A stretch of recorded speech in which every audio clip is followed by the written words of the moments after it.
اتقوا الله حق تقاته ولا تموتن إلا وأنتم مسلمون يا أيها الناس اتقوا ربكم الذي خلقكم من نفس واحدة وخلق منها زوجها وبث منهما رجالا كثيرا ونساء فاتقوا الله الذي تساءلون به والأرحام إن الله كان عليكم رقيبا يا أيها الذين آمنوا اتقوا الله وقولوا قولا سديدا يصلح لكم أعمالكم ويغفر لكم ذنوبكم ومن يطع الله ورسوله فقد فاز فوزا عظيما يا أيها الناس اتقوا ربكم إن زلزلة الساعة شيء عظيم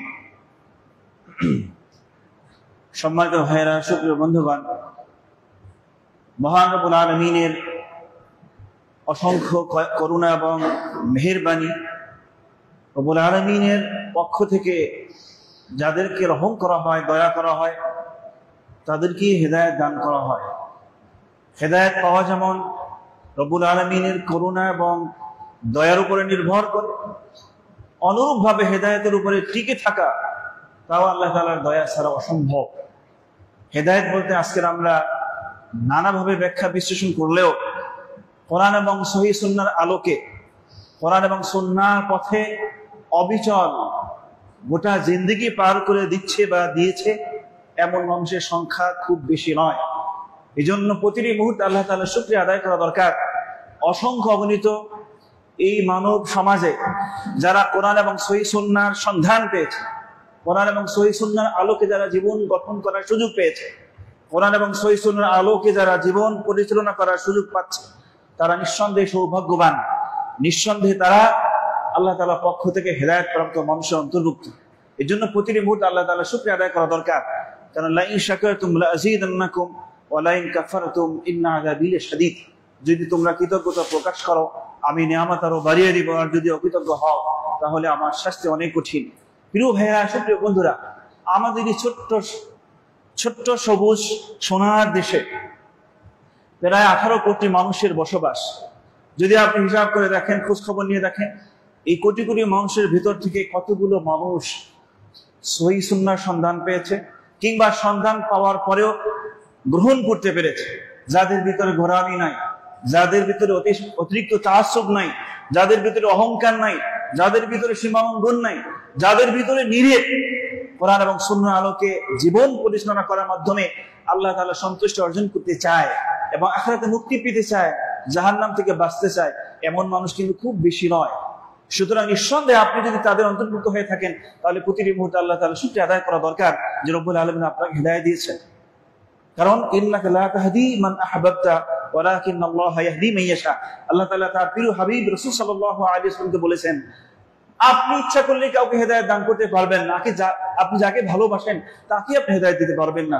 ওয়ালাকিন্নাল্লাহা ইয়াহদি মান ইয়াশা, বরং আল্লাহ তাআলা যাকে খুশি তাকে হেদায়েত দিয়ে থাকেন। প্রিয় বন্ধুরা, আজকের সূচনা লগ্নে দুই একটি কথা এই জন্য বলা দরকার। আমরা অনেক সময় হীনমন্যতায় ভুগি। আমরা অনেক সময় মনে করি কোরআন এবং সহিহ সুন্নাহর অনুসারীদের সংখ্যা তো খুব বেশি নয়, সুতরাং আমরা কি আসলে সঠিক পথে আছি? অথবা অন্যরা অনেক সময় দলিল দেওয়ার চেষ্টা করে, অনেক সময় অন্যরা প্রমাণ করার চেষ্টা করে তারাই সঠিক, আপনি ব্যাঠিক, কারণ তাদের সংখ্যা অনেক।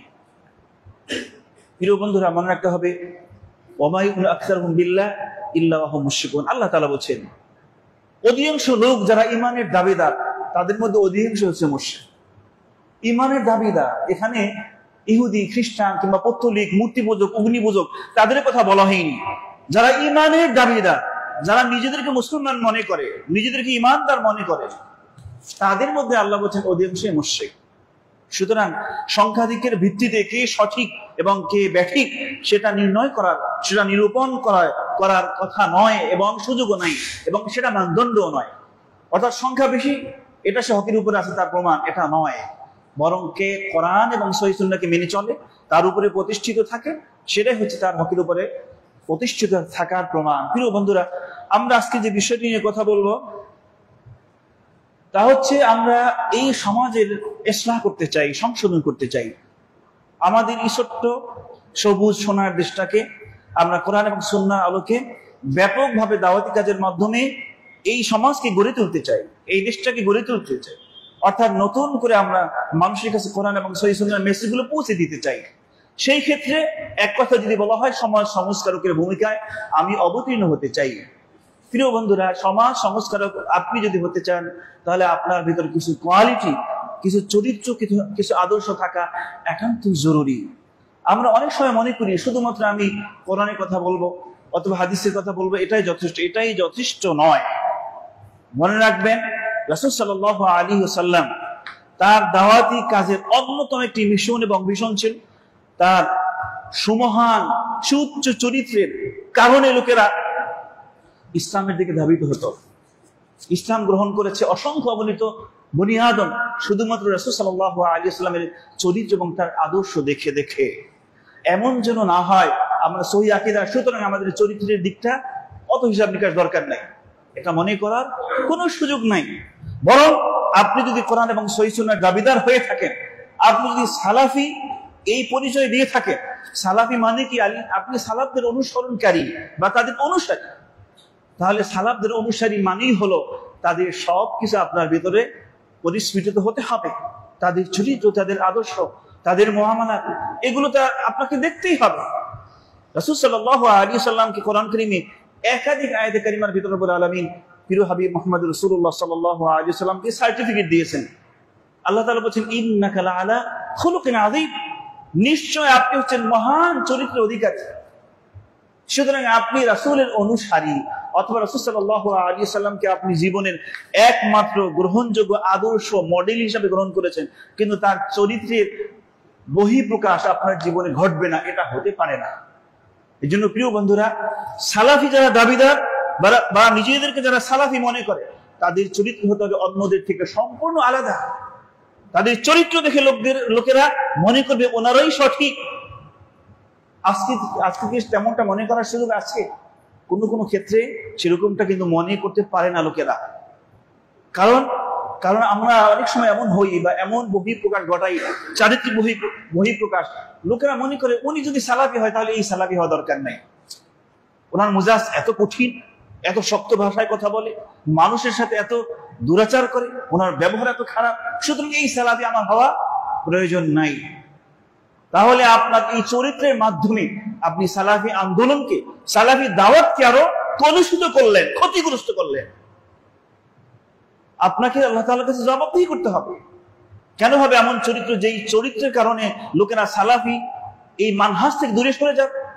প্রিয় ভাইরা, আসুন আমরা রাসূল সাল্লাল্লাহু আলাইহি ওয়াসাল্লামের এই সমাহান চরিত্রের আলোকে দুই একটি বিষয় আমরা জানার চেষ্টা করব। আজকে আমরা সমাজ সংস্কার করতে চাই। সমাজ সংস্কারের জন্য সবার আগে আমার ব্যক্তি জীবনটাকে সংস্কার করা জরুরি। আমি যেমন কোরআন এবং সুন্নাহকে নিজের জীবনে একমাত্র গাইডলাইন হিসেবে গ্রহণ করব, অনুরূপ ভাবে আমার মানহাজ যেমন হবে কোরআন এবং সুন্নাহ, অনুরূপ ভাবে আমার চরিত্র এবং আদর্শ, আমার ব্যবহার, আমার আদব হবে সম্পূর্ণরূপে কোরআন এবং সুন্নাহর আলোকে। যেই রাসূল সাল্লাল্লাহু আলাইহি ওয়াসাল্লামকে আমরা জীবনে একমাত্র গ্রহণযোগ্য আদর্শ হিসেবে গ্রহণ করেছি, মেনে নিয়েছি, সেই রাসূল সাল্লাল্লাহু আলাইহি ওয়াসাল্লাম কোথায়, আমরা কোথায়? আল্লাহ তাআলা বলেন, লাকাদ কানা লাকুম ফি রাসূলিল্লাহি উসওয়াতুন হাসানাহ, অবশ্যই আল্লাহ রাসূলের ভিতরেই তোমাদের জন্য রয়েছে উত্তম আদর্শ। সেই উত্তম আদর্শ কোন ক্ষেত্রে? শুধু কি ইবাদতের ক্ষেত্রে? অবশ্যই ইবাদতের ক্ষেত্রে এবং চারিত্রিক ক্ষেত্রে। আল্লাহ তাআলা স্পষ্ট করে দিলেন, ফাবিমা রাহমাতিন মিনাল্লাহি লিনতা লাহুম ওয়ালাউ কুনতা ফাযযান গালিযাল কলবি লানফাদু মিন হাওলিক ফা'ফু আনহুম ওয়াস্তাগফির লাহুম ওয়া শাওয়িরহুম ফিল আমর ফাইযা আযামতা ফাতাওয়াক্কাল আলাল্লাহ। এটি হচ্ছে রাসূল সাল্লাল্লাহু আলাইহি ওয়াসাল্লামের সুমহান চরিত্রের একটি দিক। আল্লাহ তাআলা বলেন, ফাবিমা রাহমাতিন মিনাল্লাহি লিনতা লাহুম, এটা আল্লাহ তাআলার রহমত, আল্লাহ তাআলার দয়া আপনার প্রতি, যে আপনি তাদের প্রতি অত্যন্ত করুণাময়, অত্যন্ত সহনশীল, অত্যন্ত দয়াশীল। ওয়ালাউ কুনতা ফাযযান গালিযাল কলবি, আপনি যদি কঠোর মনের অধিকারী হতেন, লাম ফাযু মিন হাওলিক, এই লোকগুলো আপনার কাছ থেকে দূরে সরে যেত, কেউ আপনার কাছে আসতো না। ফা'ফু আনহুম ওয়াস্তাগফির লাহুম, সুতরাং আপনি তাদেরকে বেশি বেশি ক্ষমা করুন। শুধু ক্ষমা করবেন না, বরং তাদের জন্য আল্লাহ তাআলার কাছে ক্ষমা প্রার্থনা করুন। তাহলে প্রিয় ভাইরা, সুপ্রিয় বন্ধুরা, এই আয়াতে কারিমার ভেতরে কয়েকটি বিষয় আমরা পেলাম রাসূল সাল্লাল্লাহু আলাইহি ওয়াসাল্লামের চরিত্র এবং আদর্শ সংক্রান্ত। তার মধ্যে অন্যতম হচ্ছে অত্যন্ত দয়া পরবশ ছিলেন তিনি উম্মতের প্রতি, সাহাবাদের প্রতি, প্রতিবেশীদের প্রতি, আত্মীয় স্বজনের প্রতি, সমাজের লোকদের প্রতি অত্যন্ত দয়াশীল ছিলেন। যদি তিনি কঠোর হতেন, আল্লাহ বলছেন এই লোকগুলো আপনাকে ছেড়ে সব ভেগে যেত, কেউ আপনার কাছে আসতো না। কিন্তু আপনার সুমহান চরিত্রের কারণে লোকেরা আপনার কাছে। শুধু তাই নয়, ফাআফু আনহুম, ওদেরকে আপনি বেশি বেশি ক্ষমা করুন। রাসূল সাল্লাল্লাহু আলাইহি ওয়াসাল্লাম যদি ক্ষমা না করতেন, আরবের লোকদের অবস্থা কেমন হতো? নিঃসন্দেহে আপনাদের জানা আছে, রাসূল সাল্লাল্লাহু আলাইহি ওয়াসাল্লাম যখন মদিনা থেকে মক্কা আবার কামব্যাক করেন, ফিরে আসেন মক্কা বিজয়ের সময়, যে মক্কার লোকেরা রাসূল সাল্লাল্লাহু আলাইহি ওয়াসাল্লামকে বিতাড়িত করেছে, কষ্ট দিয়েছে, নিজের মাতৃভূমি থেকে বের করে দিয়েছে, সেই মক্কা রাসূল সাল্লাল্লাহু আলাইহি ওয়াসাল্লাম হস্তগত। তিনি মক্কা এবং মদিনার বাদশা। যদি চান মক্কা সমস্ত লোকগুলোকে তিনি জবেহ করে দিতে পারেন, পাওয়ার তার হাতে, ক্ষমতা তার হাতে। রাসূল সাল্লাল্লাহু আলাইহি ওয়াসাল্লাম হারামের ভিতরে অবস্থানকারী, চতুর্দিকে কুরাইশ কাফেররা দাঁড়িয়ে আছে, যারা এতদিন তাকে কষ্ট দিয়েছে তারাই দাঁড়িয়ে আছে। রাসূল সাল্লাল্লাহু আলাইহি ওয়াসাল্লাম তাদেরকে জিজ্ঞেস করলেন, মাযা তারাউনা আন্নী ফাইলুম বিকুম, তোমরা কি মনে করো, কি আশা করো, কি ধারণা করো আমি আজকে তোমাদের সাথে কেমন আচরণ করতে পারি? এই কুরাইশ কাফেররা, তাদের তো জানা আছে রাসূল সাল্লাল্লাহু আলাইহি ওয়াসাল্লামের সাথে কি আচরণ তারা করেছিল। সুতরাং আজকে যেহেতু রাসূল সাল্লাল্লাহু আলাইহি ওয়াসাল্লামের হাতে ক্ষমতা, ইচ্ছা করলে তিনি যে কোনো কিছু ঘটিয়ে দিতে পারেন, তখন ওদের কোনো জবাব ছিল না। জবাব একটাই দিয়েছে তারা, আখুন কারীম ইবনু আখুন কারীম, মানে আপনি হচ্ছেন আমাদের একজন সম্মানিত ভাই এবং সম্মানিত ভাইয়ের সন্তান, এর মানে আপনার কাছ থেকে আমরা সম্মান আশা করি, আর কিছুই বলে নাই। এটা শোনার পরে রাসূল সাল্লাল্লাহু আলাইহি ওয়াসাল্লাম সেই কুরাইশ কাফেরদেরকে, যারা সীমাহীন নির্যাতন, নিপীড়ন, নিষ্পেষণ করে নিজের মাতৃভূমি থেকে বের করে দিয়েছে, আজকে সুযোগ পাওয়ার পরেও তিনি বলছেন, ইযহাবু ওয়া আনতুমুত তুলাকা, তোমরা সবাই যার যার বাড়িতে ফিরে যাও, তোমাদের আজকের দিনে ক্ষমা করে দেওয়া হলো, কোনো অ্যাকশন নেওয়া হবে না, কোনো প্রতিশোধ নেওয়া হবে না। সেই রাসূল সাল্লাল্লাহু আলাইহি ওয়াসাল্লামের অনুসরণ এবং আনুগত্য আমরা করার দাবি করি, কিন্তু চারিত্রিক জীবনটাকে আসলে সেভাবে ফুটিয়ে তুলতে পেরেছি? সেম ঘটনা ইউসুফ আলাইহিস সালামের ঘটনা আপনারা জানেন। ইউসুফ আলাইহিস সালামের ভাইয়েরা কি আচরণ করেছে তার সাথে। যখন তিনি সুযোগ পেয়েছে তখন বলছেন, লা তাসরিবা আলাইকুম, আজকে কোনো প্রতিশোধ নাই, কোনো প্রতিশোধ নেওয়া হবে না, ক্ষমা করে দিচ্ছেন। এটি হচ্ছে নবীদের চরিত্র, এটি হচ্ছে নবীদের আদর্শ। শুধু কি তাই, আজকের আমরা অনেক সময় যে কাজগুলো করি, একজন ব্যক্তি সাপোজ সহিহ আকীদা গ্রহণ করে নাই, অথবা মাযহাবের অন্ধ অনুসরণকারী, তার সাথে আপনি দুশমনী ভাব দেখান। একটু খেয়াল করুন তো, মুসা আলাইহিস সালাম জগতের সর্বশ্রেষ্ঠ কাফিরদের একজন, তার সরাসরি প্রতিদ্বন্দ্বী অথবা প্রতিটি মুহূর্তে যাকে কষ্ট দেওয়ার চেষ্টা করে যাচ্ছে, অর্থাৎ ফিরাউন। আল্লাহ তাআলা মুসা আলাইহিস সালামকে বলছেন, ফাকুলা লাহু কাওলাল লাইয়িনা, অর্থাৎ মুসা আলাইহিস সালামকে আল্লাহ তাআলা যখন বললেন, তুমি এবং তোমার ভাই ইযহাবা, তোমরা দুইজন যাও, ইলা ফিরাউনের কাছে, ইন্নাহু তাগা, কারণ সে সীমালঙ্ঘনকারী। মুসা আলাইহিস সালাম বললেন, আমি তো ভয় পাচ্ছি। আল্লাহ তাআলা বললেন, ভয়ের কোনো কারণ নাই, তুমি যাও। শুধু তাই নয়, ফাকুলা লাহু কাওলাল লাইয়িনা লাআল্লাহু ইয়াতাযাক্কারু আও ইয়াখশা, ওর সাথে গিয়ে সুমিষ্ট ভাষায় কথা বলবে, সুন্দর ভাষায় কথা বলবে, সম্ভবত অথবা আশা করা যায় সে উপদেশ গ্রহণ করতে পারে অথবা আল্লাহকে ভয় করতে পারে। আল্লাহ তো জানেন সে উপদেশ গ্রহণ করবে না এবং সে হেদায়েত গ্রহণ করবে না, কিন্তু তারপর মুসা আলাইহিস সালামকে আল্লাহ তাআলা আদেশ দিচ্ছেন কি, ওর সাথে গিয়ে সুন্দর ভাষায়, সুমিষ্ট ভাষায় কথা বলো, হয়তো বা সে হেদায়েত প্রাপ্ত হবে, হয়তো বা সে আল্লাহকে ভয় করবে। প্রিয় ভাইরা, সুপ্রিয় বন্ধুরা, একটু খেয়াল করুন, জগতের সর্বশ্রেষ্ঠ কাফেরদের একজন, যে নিজেকে আল্লাহ দাবি করেছে, সেই ফেরাউনের সাথে রাসূল সাল্লাল্লাহু মুসা আলাইহিস সালামকে আল্লাহ তাআলা আদেশ দিচ্ছেন, ওর সাথে গিয়ে মিষ্টি ভাষায় কথা বলো। আজকে কি আমরা এগুলো ভুলে যাচ্ছি? আজকে কি আমরা আমাদের প্র্যাকটিস গুলো এভাবে করতে পারতেছি? দাওয়াতি ময়দানে অমুকে সহিহ আকীদা গ্রহণ করেনি, অথবা অমুকে মাযহাবের অন্ধ অনুসারী, অতএব ওর সাথে দুশমনের মতো কথা বলতে হবে, ওর সাথে ধমকের সাথে কথা বলতে হবে, ওর সাথে সুন্দর আচরণ করা যাবে না, এমনটি হওয়া উচিত নয়। প্রিয় ভাইরা, সুপ্রিয় বন্ধুরা, সমাজ সংস্কারের জন্য সবার আগে যার থেকে নীতিমালা গ্রহণ করতে হবে তিনি হচ্ছেন প্রিয় হাবিব মুহাম্মদ রাসূলুল্লাহ সাল্লাল্লাহু আলাইহি সাল্লাম। এরপরে তার প্রিয় সাহাবায়ে কেরাম আবু বকর, ওমর, উসমান, আলী ইবনে আবি তালিব রাদিয়াল্লাহু তাআলা আনহুম আজমাইন, এই সকল বড় বড় সাহাবারা, তারা হবে সমাজ সংস্কারের জন্য আমাদের কাছে উত্তম মডেল, উত্তম আদর্শ। আপনাকে খেয়াল করতে হবে, আমরা সালাফি যে দাবি করি, সালাফি শব্দটার মানেটা কি আমাদের জানা থাকার কথা। ওমর রাদিয়াল্লাহু তাআলা আনহু যখন অর্ধ পৃথিবীর খলিফা, বিভিন্ন রাজ্য থেকে, পারস্য সাম্রাজ্য থেকে অথবা বিভিন্ন দেশ থেকে রাষ্ট্রদূতরা রাষ্ট্র খলিফার সাথে সাক্ষাৎ করার জন্য, স্বাভাবিকভাবেই তারা মনে করতো যে যেহেতু ওমর রাদিয়াল্লাহু তাআলা আনহু প্রায় অর্ধ পৃথিবীর খলিফা, নিঃসন্দেহে তার বিশাল বড় প্রাসাদ থাকবে, তার সামনে অনেকগুলো স্টেপ পাড়ি দিয়ে তারপরে তার কাছে যেতে হবে। এটা ছিল তাদের ধারণা। কিন্তু রাষ্ট্রদূতরা এসে খলিফাকে খুঁজে পাচ্ছে না, প্রাসাদও নাই। তখন লোকদেরকে জিজ্ঞেস করলো, তোমাদের খলিফা কোথায়, তোমাদের খলিফার প্রাসাদ কোথায়?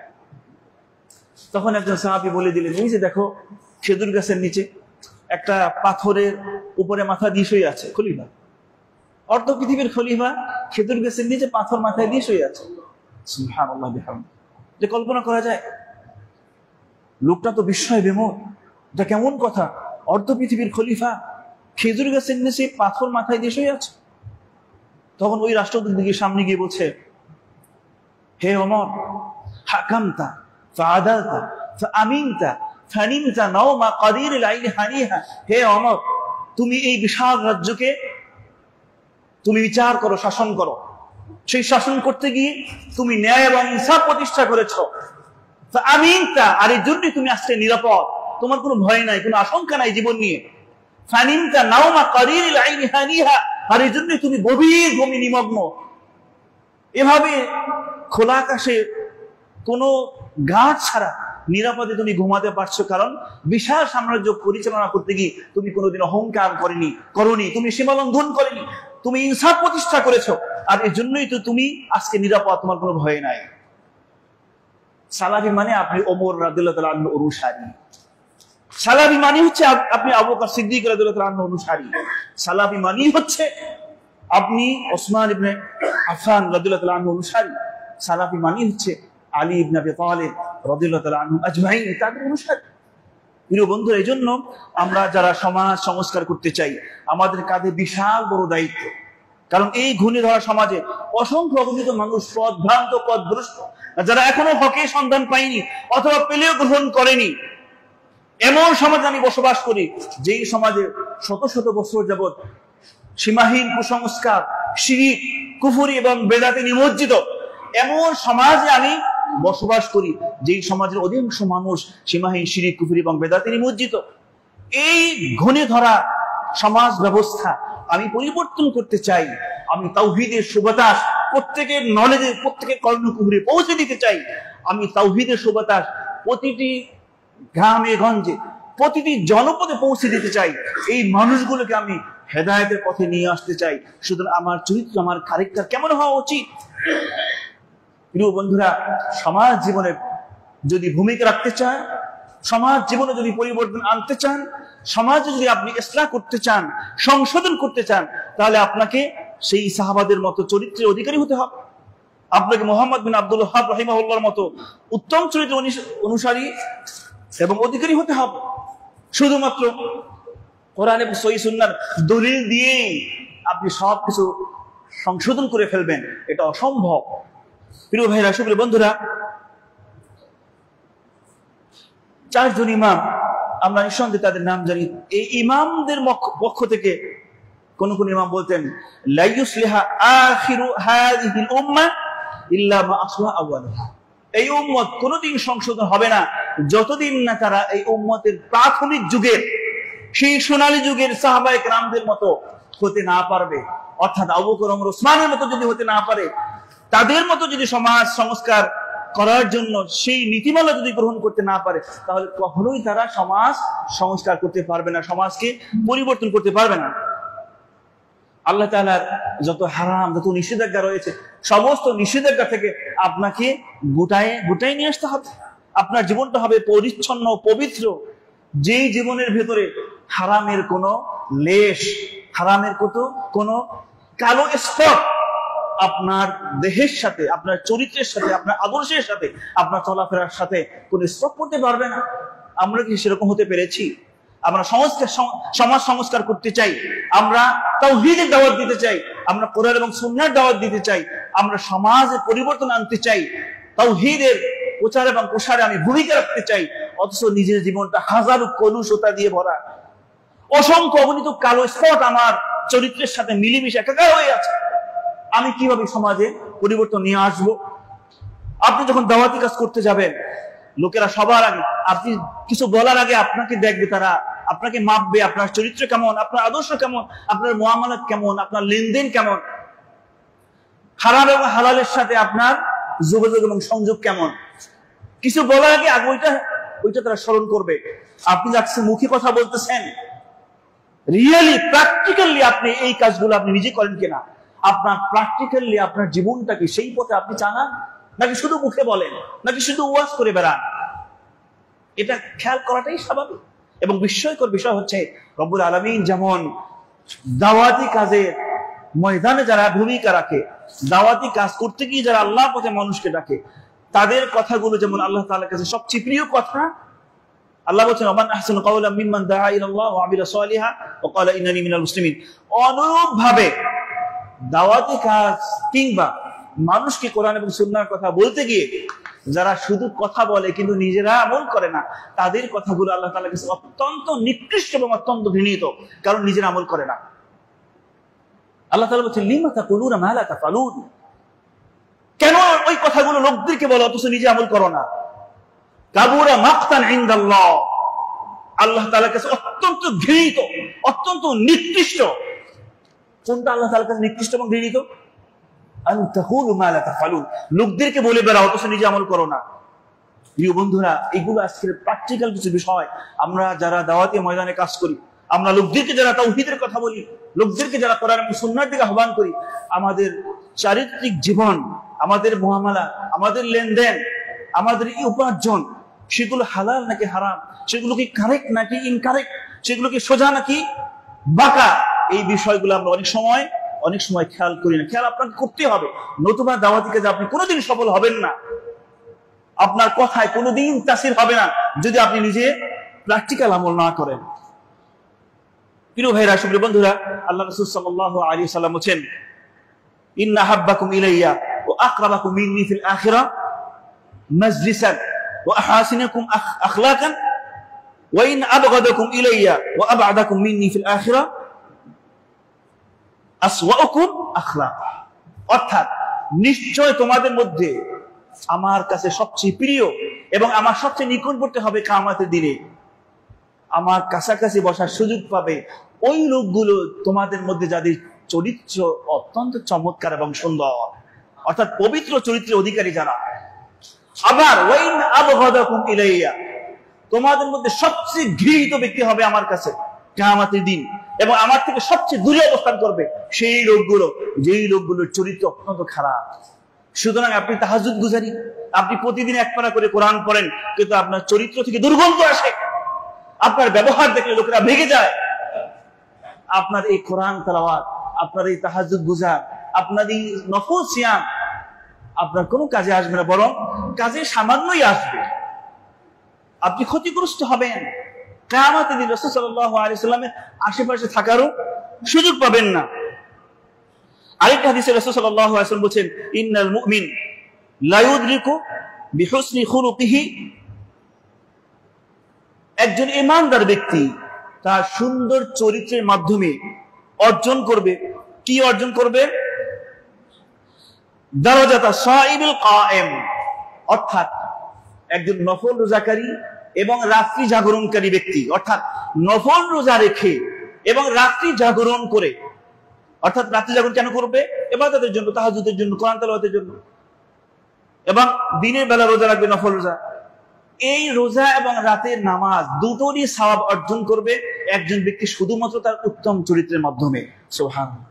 মানে অত রোজা রাখে না, নফল রোজা, অত রাত্রি জাগরণ করে না, কিন্তু চরিত্রটা সুন্দর, আদর্শ সুন্দর, সুন্দর ভাষায় কথা বলে, মুসকি ভাষায় কথা বলে, ধমক দেয় না, অহংকার করে না, লোকদের সাথে মিলেমিশে যায়, একাকার হয়ে যায়, কোনো দাম্ভিকতা নাই, কোনো সীমালঙ্ঘন নাই, উপার্জনের ভিতরে কোনো হারামের স্পর্শ নাই, এই যে সুন্দর আচরণ করে, এই জন্য ইবাদত ছাড়াই সিয়াম, নফল সিয়াম এবং নফল রাত্রি জাগরণের সওয়াব আল্লাহ তাআলা তাকে অটোমেটিক্যালি দান করবে। শুধু তাই নয়, আরেকটি হাদিসে রাসূল সাল্লাল্লাহু আলাইহি ওয়াসাল্লাম বলেছেন, আকসারু মা ইউদখিলুন নাস আল জান্নাহ। সাহাবায়ে কেরাম জিজ্ঞেস করলেন, হে আল্লাহর রাসূল সাল্লাল্লাহু আলাইহি ওয়াসাল্লাম, কোন জিনিস কিয়ামতের দিন সবচেয়ে বেশি লোকদেরকে জান্নাতে প্রবেশ করাবে? রাসূল সাল্লাল্লাহু আলাইহি ওয়াসাল্লাম বললেন, তাকওয়াল্লাহ ওয়া হুসনুল খুলুক। দুটো জিনিস, একটা হচ্ছে আল্লাহর ভয়, আরেকটা হচ্ছে উত্তম চরিত্র। আল্লাহর ভয় এবং উত্তম চরিত্রের মাধ্যমে কিয়ামতের দিন সবচেয়ে বেশি লোকেরা জান্নাতে প্রবেশ করবে। শুধু তাই নয়, আকসার, আল্লাহ রাসূল সাল্লাল্লাহু আলাইহি ওয়াসাল্লাম আরেকটা হাদিসে বলেছেন, আফকাল, আফকাল মানে সবচেয়ে বেশি ভারী। কিয়ামতের দিন মিজানের পাল্লায় সওয়াব বা নেকি ওজন করা হবে, সেখানে সবচেয়ে বেশি ভারী হবে মা মিন শাইইন আফকালু ফি মিজানিল মুমিন মিন হুসনুল খুলুক। রাসূল সাল্লাল্লাহু আলাইহি ওয়াসাল্লাম বললেন, এমন কিছু নাই যা কিয়ামতের দিন নেকের পাল্লায় সবচেয়ে বেশি ভারী হবে উত্তম চরিত্রের থেকেও। এর মানে হচ্ছে উত্তম চরিত্র সবচেয়ে বেশি ভারী হবে নেকের পাল্লায় কিয়ামতের দিন।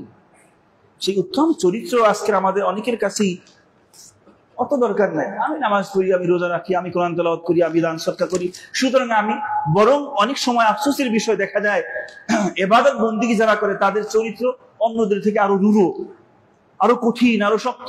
কি জন্য? সে মনে করে আমি তো জান্নাতে চলে গেছি, আমার এত সুন্দর আচরণ দরকার নেই, আমি তো জান্নাতুল ফিরদাউসের বাসিন্দা, সুতরাং আমার মানুষকে এত পাত্তা দেওয়া দরকার নেই, এত গুনায় ধরা দরকার নেই, মানুষকে এত তোয়াজ করা দরকার নেই, এত সুন্দর আচরণের প্রয়োজন নাই। এটা তো হওয়ার কথা ছিল না। প্রিয় ভাইয়েরা, সুপ্রিয় বন্ধুরা, চারিত্রিক দিক এবং বিভাগগুলো আমাদের অবশ্যই খেয়াল রাখতে হবে। উত্তম চরিত্রে যে প্রভাব, তার মধ্যে অন্যতম একটি প্রভাব হচ্ছে সামাজিক জীবনে। আপনি সামাজিক জীবনে, সমাজ নিয়ে তো আপনি তো সমাজের একটা অংশ। আপনি একটু খেয়াল করুন, একটু খেয়াল করলে দেখবেন আজকে আমাদের এই সমাজে, আমাদের এই ছোট্ট ছোট্ট দেশে বিভিন্ন সময় কিছু বনি আদম পাবেন যাদের আকীদার ভিতরে ঝামেলা আছে, মানহাজগত ঝামেলা আছে, অথবা সোজা পথের পথিক নয়, কিন্তু বিপদের সময় বিপদগ্রস্ত মানুষের সামনে সবার আগে হাজির হয়। আপনার প্লাবন হলো, ঘূর্ণিঝড় হলো, কিংবা অন্য কোনো বিপদের কারণ যখন ঘটে, সবার আগে কিছু সাহায্য নিয়ে হাজির হয়। তার আকীদা ঠিক নেই, অথবা আদর্শ ঠিক নেই, মাসলাক ঠিক নেই, কিন্তু সমাজে সবাই তাকে ভালোবাসে। কি জন্য ভালোবাসে? এই একটা কারণে। এটা তো আমার হওয়ার কথা। আমরা যারা কোরআন এবং সহিহ সুন্নাহর দাবিদার, আমরা যারা কোরআন এবং সহিহ সুন্নাহর উপরে অটল আছি, সাবেদ আছি, এটা আমরা যারা মনে করি, সবার আগে আমার হওয়া উচিত।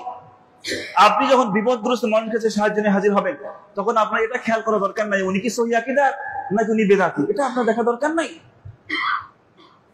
আপনার দেখা দরকার ওই লোকটা বিপদগ্রস্ত। আপনি বিপদগ্রস্ত মানুষের কাছে যখন সাহায্যের হাত বাড়িয়ে দিবে, তখন সেই লোকটা আপনার চেহারা খেয়াল রাখবে। আপনি কোন আকীদার সেটা সে খেয়াল করবে না। আপনি যখন কোনোদিন কোনো ময়দানে, কোনো মাঠে, কোনো ওয়াজ মাহফিল অথবা কোনো মসজিদে গিয়ে যদি বক্তব্য দেন, আর ওই লোকটা যদি আপনাকে দেখে, মনোযোগ সহকারে আপনার কথা শুনবে, কারণ একদিন আপনি তাকে সাহায্য করেছিলেন, ওটা তার স্মরণে আছে, তার মেমোরিতে আছে। প্রিয় ভাইরা, এই কথাগুলো ভুলে গেলে চলবে না।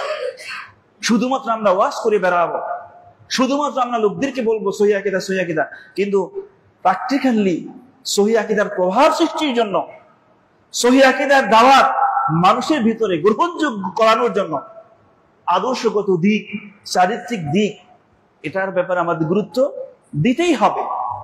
কারণ মানুষের জীবন দুটা ভাগে বিভক্ত। একটি হচ্ছে আল্লাহ তাআলার সাথে আমাদের অধিকার, আল্লাহর অধিকার আমাদের উপর এবং আমাদের অধিকার আল্লাহর উপর। আরেকটি হচ্ছে বান্দার সাথে বান্দার সম্পর্ক, ইবাদত এবং মুআমালাত বলা হয়। ইবাদত যেটা আল্লাহ তাআলার সাথে সম্পর্ক, আর মুআমালাত হচ্ছে বান্দার সাথে বান্দার সম্পর্ক। একটা বিস্ময়কর বিষয়, ইবাদত বন্দেগীতে কারোর যদি ঘাটতি থাকে, আকীদা পরিষ্কার কিন্তু ইবাদতে ঘাটতি, আল্লাহ তাআলা তাকে ক্ষমা করবেন, ক্ষমা করে দিতে পারে, কারণ আল্লাহর ইচ্ছা, তার অধিকার। পক্ষান্তরে কোন ব্যক্তির যদি সবকিছু ঠিক, ইবাদতে কোনো ঘাটতি নাই, কিন্তু মুআমালাতে ঘাটতি, মানুষের অধিকার সে নষ্ট করেছে, এই লোকটাকে আল্লাহ ক্ষমা করবেন না যতদিন না সেই ব্যক্তি তাকে ক্ষমা করবে। এমনকি কিয়ামতের দিন রাসূল সাল্লাল্লাহু আলাইহি ওয়াসাল্লাম জিজ্ঞেস করেছিলেন সাহাবাদেরকে, আতাদরুনা মানিল মুফলিস, তোমরা কি জানো মুফলিস কে? মুফলিস মানে হচ্ছে যার কিছুই নাই। তখন সাহাবায়ে কেরাম বলছেন, মুফলিস হচ্ছে ওই ব্যক্তি যার টাকা নাই, পয়সা নাই, দিনার নাই, দিরহাম নাই। রাসূল সাল্লাল্লাহু আলাইহি ওয়াসাল্লাম বললেন, মুফলিস ওই ব্যক্তি নয়, বরং মুফলিস হচ্ছে সেই ব্যক্তি যে কিয়ামতের দিন অনেক রোজা, অনেক নামাজ নিয়ে হাজির হবে। ইয়াতি বিসসালাতিন ওয়া সিয়ামিন ওয়া যাকাতিন, নামাজ নিয়ে হাজির হবে, রোজা নিয়ে হাজির হবে, যাকাত নিয়ে হাজির হবে, কিন্তু ওয়াকাদ শাতামা হাযা ওয়া দারাবা হাযা ওয়া আখাযা মাল হাযা, অনেক রোজা, অনেক নামাজ, অনেক যাকাত নিয়ে হাজির হবে, কিন্তু দুনিয়ার জীবনে কাউকে সে গালি দিয়েছে, কারো সম্পদ সে নষ্ট করেছে, কাউকে সে বেইজ্জতি করেছে। এই দুনিয়ার জীবনে এগুলো করার কারণে কিয়ামতের দিনে সবাই হাজির হবে, প্রত্যেকেই যার যার অধিকার তার থেকে নেওয়া শুরু করে দিবে। সে কি দিয়ে ফেরত দিবে? অধিকার তো দেওয়ার মতো কিছুই নেই। তখন তার হাসানাত গুলো নিতে থাকবে, যাকে সে দুনিয়াতে গালি দিয়েছিল, যার সম্পদ সে নষ্ট করেছিল, যাকে সে দুনিয়াতে বেইজ্জতি করেছিল, প্রত্যেকেই তার থেকে হাসানাত গুলো নিতে থাকবে। ফাইন ফানিয়া হাসানাতুহু, যখন ওই লোকটা হাসানাত গুলো সব শেষ হয়ে যাবে, মানে দিতে দিতে আর কোনো কিছুই বাকি নাই, তখন এই হকদার লোকদের পাপাচার গুলো তার মাথায় চাপিয়ে দেওয়া হবে। ইন্না লিল্লাহি ওয়া ইন্না ইলাইহি রাজিউন। এমনিতেই তাদের পাপাচার গুলো, এমনিতেই তার হাসানাত গুলো সব নিয়ে নিয়েছে, এরপরে আবার তাদের পাপাচার গুলো ওর মাথায় চাপিয়ে দেওয়া হয়েছে। এর মানে এমনিতেই তো জাহান্নামী, তার মধ্যে আবার শাস্তি আরো বেড়ে গেল তাদের পাপাচার গুলো নিয়ে আসার কারণে। অথচ দুনিয়ার জীবনে সালাত কোনো ঘাটতি নাই, সিয়ামের কোনো ঘাটতি নাই, যাকাতের কোনো ঘাটতি নাই। ঘাটতি আছে কোথায়? মানুষের অধিকারের ব্যাপারে ছিল গাফেল, উদাসীন। এই জন্য প্রিয় বন্ধুরা, মানুষের অধিকারের ব্যাপারে উদাসীন হওয়া চলবে না। আপনি নামাজের দ্বারা কি কামনা করেন? বাঁচতে চান আখিরাতে, তাই তো। সিয়ামের দ্বারা কি কামনা করেন? কিয়ামতের দিন জাহান্নাম থেকে মুক্তি পেতে চান, তাই তো। যাকাতের দ্বারা কি কামনা করেন? জাহান্নাম থেকে বাঁচতে চান, জান্নাতে যেতে চান। তাই যদি হয়, তাহলে অবশ্যই অবশ্যই মানুষের অধিকারের ব্যাপারে আপনাকে সতর্ক থাকতেই হবে, সতর্ক হতেই হবে। শুধু সিয়াম, শুধু সালাত, শুধু যাকাত, এগুলো দিয়ে আপনি মুক্তি পাবেন না যদি আপনার চারিত্রিক জীবন এবং মানুষের অধিকারের ব্যাপারে আপনি গাফিল হন। প্রিয় বন্ধুরা, আসুন আমরা সেগুলোর ব্যাপারে একটু নতুন করে হিসাব করা শুরু করে দেই। এবং বিস্ময়কর বিষয়, আমাদের অনেক দায়ীরাও এই ক্ষেত্রে অত্যন্ত অত্যন্ত আফসোস এবং অত্যন্ত বলা চলে প্রশ্নবোধক। সবাই নয়, এমন কিছু আলোচকও পাওয়া যায় যারা আলোচনা করে দাওয়াত দেয় মানুষকে, কিন্তু তার নিজের ব্যক্তি জীবনটা অত্যন্ত কলুষযুক্ত, কলুষ মুক্ত নয়। মুআমালাত ঠিক নাই, লেনদেন ঠিক নাই, মানুষের অধিকারের ব্যাপারে কোনো খবর নাই, অথচ মানুষকে দাওয়াত দেয়। এগুলো বিস্ময়কর বিষয়। যত আগেই বলা হলো, কাবুরা মাকতান ইনদাল্লাহ আন তাকুলু মা লা তাফআলুন, আল্লাহ তাআলার কাছে অত্যন্ত ঘৃণিত কাজ সেটাই যেটা তুমি লোকদেরকে বলো অথচ নিজে নিজে আমল করো না। প্রিয় বন্ধুরা, সমাজ জীবনে প্রভাব বিস্তার করতে চাইলে, আমাদের দাওয়াতি মিশন এবং ভিশনকে কামিয়াব করতে চাইলে, সফলতার দ্বার প্রান্তে নিয়ে যেতে চাইলে, বিশেষ করে তাওহীদের প্রচার এবং প্রসারে যদি আপনি সফলতা অর্জন করতে চান, তাহলে সমাজ জীবনে আপনার কিছু ভূমিকা থাকতেই হবে। আপনার যদি সুন্দর আচরণ, সমাজ জীবনে যদি আপনার সুন্দর একটি অবস্থান থাকে, তাহলে 1 নম্বর আপনার দাওয়াতি কাজে আপনি সফল হবেন। 2 নম্বর হচ্ছে তাযীয়ুস সিকা ওয়া তাআউন, পারস্পরিক যে বিশ্বাস যোগ্যতা, এটা তৈরি হবে আপনার জন্য। লোকেরা আপনাকে বিশ্বাস করবে, আপনাকে ভালোবাসবে, আপনাকে মহব্বত করবে এবং আপনাকে বিশ্বাস করবে। বিশ্বাস এমন একটা জিনিস, এই বিশ্বাসের ভিত্তিতে একজন মানুষের দ্বারা অনেক কিছু করা সম্ভব। কিছুই নাই, কিন্তু সবাই তাকে বিশ্বাস করে। শুধু বিশ্বাসের ভিত্তিতে বিশাল বিশাল প্রতিষ্ঠান দাঁড় করানো সম্ভব। এটা আপনি আরব বিশ্বে গেলে দেখবেন। আরব বিশ্বে উলামায়ে কেরাম, বিশেষ করে মধ্যপ্রাচ্যের কিছু উলামায়ে কেরাম, যাদের নিজেদের কিছুই নাই, অথচ তাদের হাতে লোকেরা বিলিয়ন বিলিয়ন ডলার দিয়ে দেয়, রিয়াল দিয়ে দেয়, শুধু বিশ্বস্ততার কারণে। আর সেইগুলো তারা পৃথিবীর বিভিন্ন প্রান্তে মসজিদ, মাদ্রাসা, প্রতিষ্ঠান করে যাচ্ছে। এই বিশ্বস্ততা অর্জন করা সবার পক্ষে সম্ভব নয়। তাহলে আপনার প্রতি বিশ্বস্ততা তৈরি হবে তখনই যখন আপনার মুআমালাত, আপনার চরিত্র, আপনার আদর্শ, এগুলো আপনার সোজা রাখতে আপনি সক্ষম হবেন।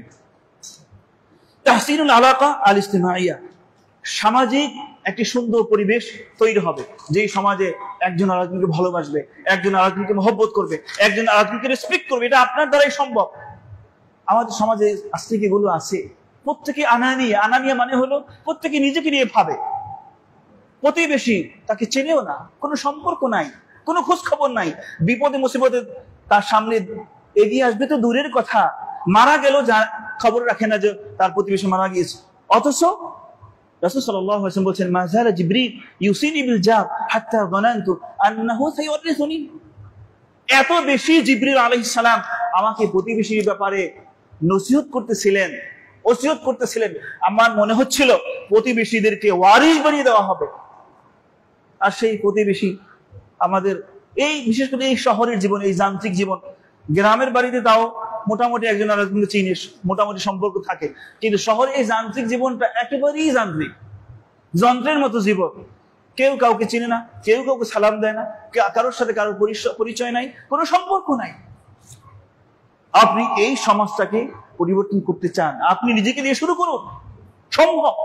আপনি এখানে একটা বাড়ির মালিক, আশেপাশে 10টা বাড়ির মালিক, তাদেরকে একদিন দাওয়াত দেন, একটু পরিচয় হন। প্রথম দিনে আপনার কোনো হাদিসে কোনো কথা বলা দরকার নাই, শুধু একটু দাওয়াতের আয়োজন করেন, সবার সাথে পরিচয় হন। আপনার পক্ষে সম্ভব। আপনি ভালো উপার্জন করতেছেন, বাড়ি ভাড়া পাচ্ছেন, রুম ভাড়া পাচ্ছেন, সেই টাকা দিয়ে একটি আয়োজন করেন, আয়োজন করে সবার সাথে একটু পরিচয় হন। ভাই আপনি কোন বাড়ির মালিক, আপনি আপনার বাসা কত নম্বর, আপনার বাসা কোথায়, আপনি কোথায় কি করেন, একটু পরিচয় হন। আপনি 6 মাস পর আবার আরেকদিন দাওয়াত দেন। এভাবে করে এই সমাজটাকে আমরা ডেভেলপ করতে পারি, উন্নতিকে সমাজে পরিণত করতে পারি। কিন্তু ইচ্ছার অভাব, পরিকল্পনার অভাব, সুন্দর একটি সমাজ আমরা শুধু স্বপ্ন দেখি, কিন্তু তা বাস্তবে রূপান্তরিত করার কোনো প্র্যাকটিক্যাল পরিকল্পনা আমাদের ভিতরে নাই। আপনি শুরু করুন। আপনি এটা ভাববেন না কেউ করেন আমি কেন করব, ওটা নয়, আপনি ব্যতিক্রম হন।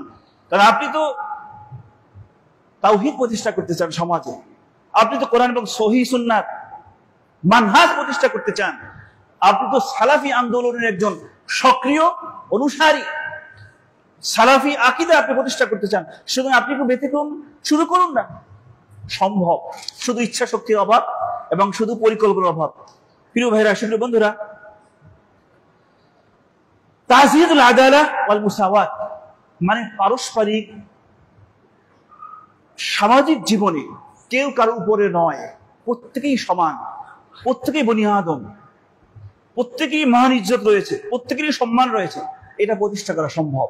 আমাদের সমাজ যেমন উঁচু এবং নিচু শ্রেণী আছে, কেউ নিজেদেরকে মনে করে তিনি একেবারে উঁচু শ্রেণীর, আবার কেউ মনে করে তিনি একেবারে নিচু শ্রেণীর, কেউ মনে করে তিনি মিডিল ক্লাসে। ইসলামের ভিতরে তো এগুলো নাই। ইন্নাল্লাহ লা ইয়ানজুরু ইলা সুওয়ারিকুম ওয়া আমওয়ালিকুম ওয়ালাকিন ইয়ানজুরু ইলা কুলুবিকুম ওয়া আমালিকুম। রাসূল সাল্লাল্লাহু আলাইহি ওয়াসাল্লাম বলেন, নিশ্চয় আল্লাহ তাআলা লা ইয়ানজুর, তাকান না, ইলা সুওয়ারিকুম, তোমাদের চেহারার দিকে, মানে কার চেহারা কত সুন্দর, গোলগাল নাকি লম্বা, সে কি পরিষ্কার সাদা নাকি কালো, এটা আল্লাহ তাআলা দেখেন না। আল্লাহ দেখবেন কেন? সব তো তিনি সৃষ্টি করেছেন। লা ইয়ানজুরু ইলা সুওয়ারিকুম ওয়া আমওয়ালিকুম, এবং তোমাদের কার কত পয়সা আছে এটা আল্লাহ দেখেন না। কি কয়টা বাড়ির মালিক, কি কয়টা ইন্ডাস্ট্রির মালিক, এগুলো আল্লাহ তাআলা দেখেন না। ওয়ালাকিন ইয়ানজুরু ইলা কুলুবিকুম ওয়া আমালিকুম, বরং তিনি দেখেন তোমাদের, ইলা কুলুবিকুম, তোমাদের অন্তরটাকে দেখেন, ওয়া আমালিকুম, এবং তোমাদের আমলগুলো দেখেন।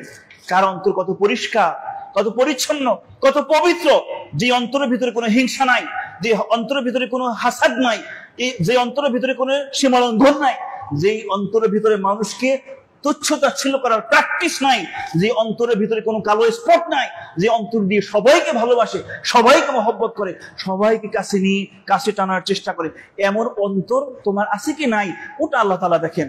ওয়ালাকিন ইয়ানজুরু ইলা কুলুবিকুম ওয়া আমালিকুম, এবং তোমাদের কার আমল কত পরিষ্কার, কত বেশি, এটা আল্লাহ তাআলা দেখেন। তাহলে আল্লাহ চেহারাও দেখেন না, সম্পদও দেখেন না।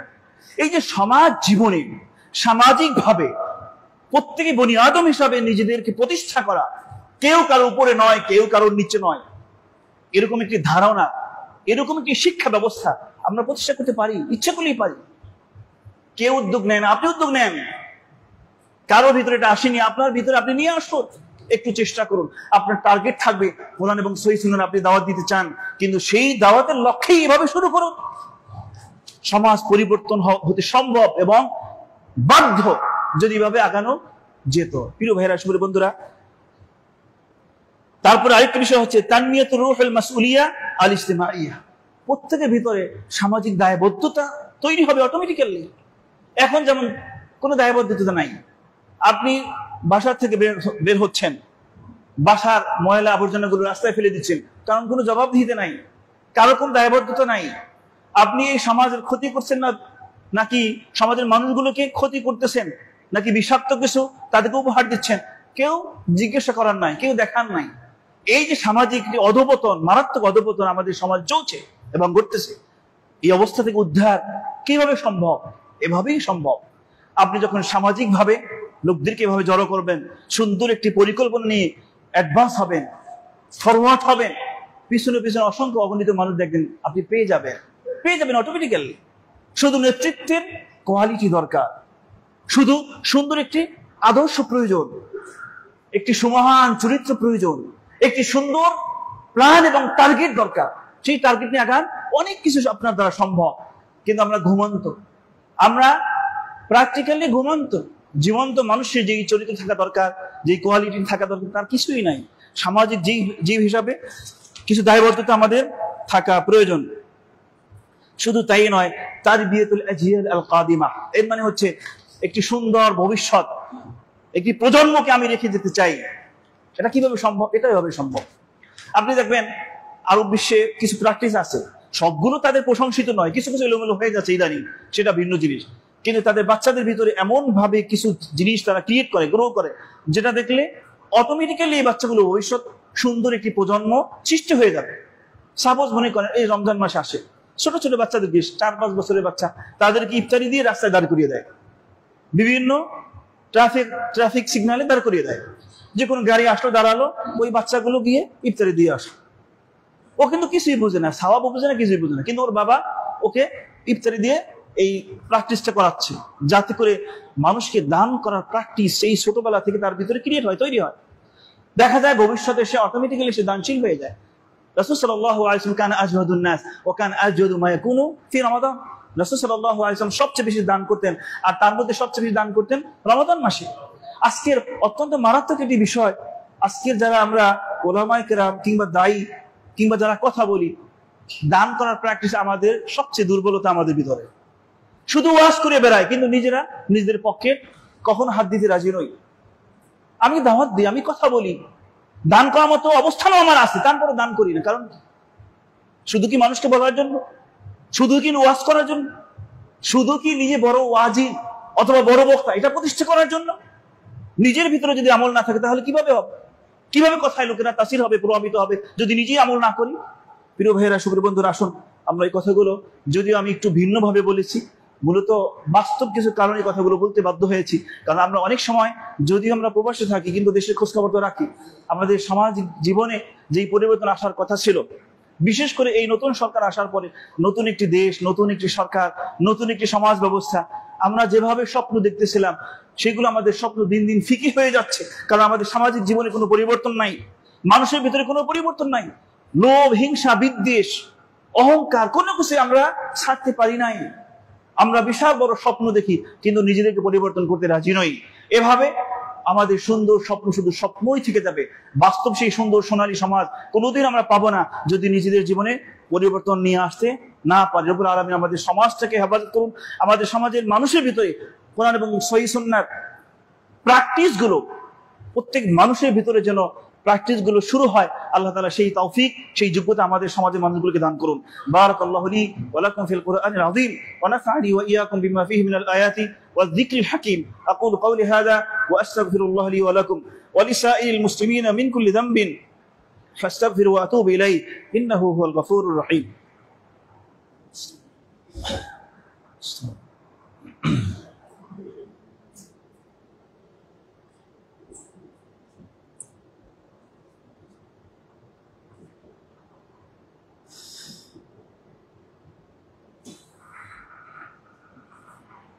الحمد لله نحمده ونستعينه ونستغفره ونعوذ بالله من شرور أنفسنا وسيئات أعمالنا من يهده الله فلا مضل له ومن يضلل فلا هادي له وأشهد أن لا إله إلا الله وحده لا شريك له وأشهد أن محمدا عبده ورسوله صلى الله عليه وعلى آله وصحبه وسلم تسليما كثيرا ثم أما بعد আনাস ইবনে মালিক রাদিয়াল্লাহু তাআলা আনহু থেকে বর্ণিত হাদিস তিনি বলেন মা সুইলা রাসূলুল্লাহ সাল্লাল্লাহু আলাইহি ওয়াসাল্লাম আলা আল ইসলামি শাইআন ইল্লা আতাহু قال فجاءه رجل فأعطاه غنما بين جبلين فرجع إلى قومه فقال يا قوم أسلموا فإن محمدا يعطي عطاء لا يخشى الفاقة يعني الفقر صحيح বুখারী হাদিস রাসূল সাল্লাল্লাহু আলাইহি ওয়াসাল্লাম ইসলাম আগমনের পরে এমন কোনো কিছু তার কাছে চাওয়া হয়নি যা তিনি দান করতেন না, মানে যে কোনো ব্যক্তি এসে যে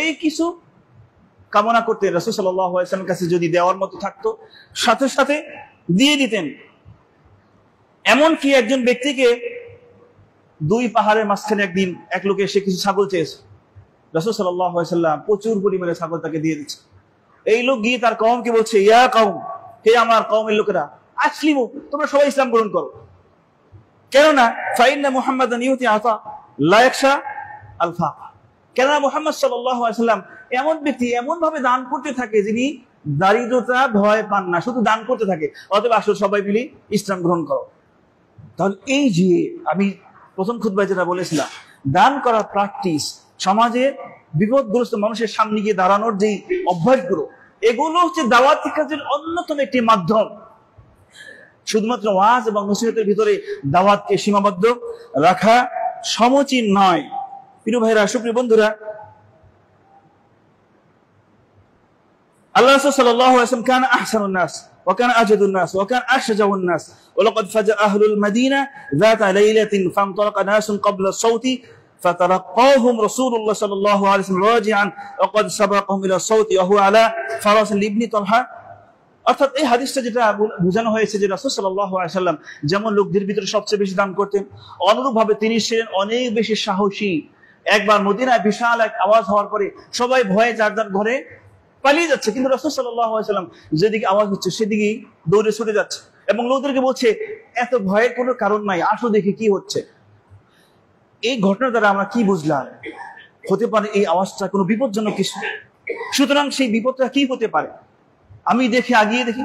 আজকে অত্যন্ত আফসোসের বিষয়, আপনার সামনে দেখবেন আমাদের সমাজে যে প্র্যাকটিস, এই সমাজের মানুষগুলো কোন দিকে যে যাচ্ছে আল্লাহ তাআলা ভালো জানে। আপনার সামনে ছিনতাই করতেছে, ওরা মাত্র দুইজন, একজন ব্যক্তিকে ধরেছে, পাশ দিয়ে 10 জন হেঁটে যাচ্ছে, কিছু বলতেছে না। এমনকি পুলিশ পর্যন্ত দূরে চলে যাচ্ছে, ছিনতাই করে সব নিয়ে যায়, তারপরে পুলিশ আসে, এরপরে ওরে ধরে, ও আক্রান্ত, ও আঘাতপ্রাপ্ত, ওরে ধরে নিয়ে হসপিটালে যায়। এটা হচ্ছে আমাদের সমাজের প্র্যাকটিস। প্রিয় ভাইয়েরা, এভাবে যদি চলতে থাকে ইসলাম হারিয়ে যেতে যেতে কোথায় যাবে আল্লাহ তাআলা ভালো জানেন। আমাদের এইরকম বিপদগ্রস্ত মানুষের সামনে এগিয়ে আসা অত্যন্ত জরুরি। ভয় পাবেন এবং একটাও জিনিস খেয়াল রাখবেন, মানুষ যখন সাহস করে সামনে আসে তখন আরো লোক কিন্তু তার সামনে আসে, তার সাথে আসে। কিন্তু যখন কেউ সামনে আগায় না তখন সবাই পিছনে চলে যায়। কেউ যখন সামনে আসে না তখন সবাই পিছনে চলে যায়, এটাই স্বাভাবিক। প্রিয় ভাইরা, সুপ্রিয় বন্ধুরা, অসংখ্য অগণিত রাসূল সাল্লাল্লাহু আলাইহি ওয়াসাল্লাম জীবনী পাবেন, কাহিনী পাবেন, সাহাবায়ে কেরামদের ঘটনা পাবেন, সেগুলো বলার আর সময় এই মুহূর্তে আমার হাতে নেই। কিন্তু মোট কথা হচ্ছে, আমরা যারা সহিহ আকীদার কথা বলি, আমরা যারা নিজেদেরকে সালাফি দাবি করি, আমরা যারা তাওহীদের প্রতিষ্ঠার স্বপ্ন দেখি এই সমাজে, আমাদের কোরআন এবং সুন্নাহর এলেমের পাশাপাশি আমাদের ব্যক্তি জীবন, আমাদের সামাজিক জীবন, আমাদের পারিবারিক জীবন, প্রত্যেক ক্ষেত্রে ইসলামাইজড হওয়ার কথা, ইসলামাইজড হওয়া উচিত। অর্থাৎ আমার কথা যেমন হবে ইসলামিক, আমার আচরণটা হবে ইসলামিক, আমার মুআমালাত হবে ইসলামিক, আমার লেনদেন হবে ইসলামিক, আমার উপার্জন হবে ইসলামিক। সব ক্ষেত্রে আমি যদি ইসলামকে গ্রহণ করতে পারি তাহলে আমার কথায় তাসির হবে, লোকেরা আমার কথা শুনবে। আর যদি কেউ নাও শোনে, আপনি তো সওয়াব থেকে বঞ্চিত হবেন না। নূহ আলাইহিস সালাম 950 বছর দাওয়াত দিয়েছেন, মাত্র 80 জন লোক দাওয়াত গ্রহণ করেছে, এই জন্য তিনি কি সওয়াব থেকে বঞ্চিত হয়েছেন? হননি। আমাদের কাছে দাওয়াত দাও, কোনো প্রভাব যদি নাও পড়ে, কেউ যদি আমার কথা গ্রহণ নাও করে, কিন্তু আমরা মানহাজ, রাসূল সাল্লাল্লাহু আলাইহি ওয়াসাল্লাম মানহাজ, তার পদ্ধতি, তার আদর্শ, তার চরিত্র প্রত্যেক ক্ষেত্রে আমাদের গ্রহণ করা উচিত। শুধুমাত্র ইবাদতের ক্ষেত্রে নয়, মুআমালাতের ক্ষেত্রে, আত্মীয় স্বজনের সাথে সম্পর্ক রক্ষার ক্ষেত্রে, প্রতিবেশীর সাথে সম্পর্ক রক্ষার ক্ষেত্রে, অর্থনৈতিক উপার্জন, লেনদেন, সেই ক্ষেত্রে, অর্থাৎ প্রত্যেক ক্ষেত্রে রাসূল সাল্লাল্লাহু আলাইহি ওয়াসাল্লাম আমাদের কাছে মডেল হতেই হবে। তিনি হবেন আমাদের জীবনের প্রত্যেক ক্ষেত্রে মানদণ্ড। এটা যদি আমরা বানিয়ে নিতে পারি, এটা যদি আমরা করতে পারি, আমাদের চরিত্র এবং আদর্শ যদি ঠিক করতে পারি, তাহলে আমরা দাওয়াতি কাজে সফল হব, আমাদের মিশন এবং ভীষণ সাকসেসফুল হবে। নতুবা আমরা ব্যর্থতায় পর্যবসিত হয়ে শুধু হাউকাউ করে করে সময় কাটাবো, কিন্তু লাভ কিছুই হবে না। রব্বুল আলামিন আমাদের গোটা সমাজটাকে তাওহীদ ভিত্তিক একটি সোনালী সমাজে রূপান্তর করার যে কোয়ালিটি দরকার, যে চরিত্র দরকার, যে আদর্শ দরকার, সেই আদর্শ, সেই চরিত্র, সেই কোয়ালিটি রব্বুল আলামিন আমাদের সবাইকে দান করুন। আমাদের সমাজ থেকে শিরক এবং কুফরি এবং বেদাত রব্বুল আলামিন বিতাড়িত করে একটি তাওহীদ ভিত্তিক সমাজ প্রতিষ্ঠা করার জন্য যে ধরনের ভূমিকা রাখা দরকার, সেই ধরনের ভূমিকা রাখার যোগ্যতা এবং তৌফিক রব্বুল আলামিন আমাদের সবাইকে দান করুন। ইন্নাল্লাহা ওয়া মালাইকাতাহু ইউসাল্লুনা আলান নবী ইয়া আইয়ুহাল্লাযীনা আমানু সাল্লু আলাইহি ওয়া সাল্লিমু তাসলিমা আল্লাহুম্মা সাল্লি ওয়া সাল্লিম ওয়া জিদ ওয়া আন'im।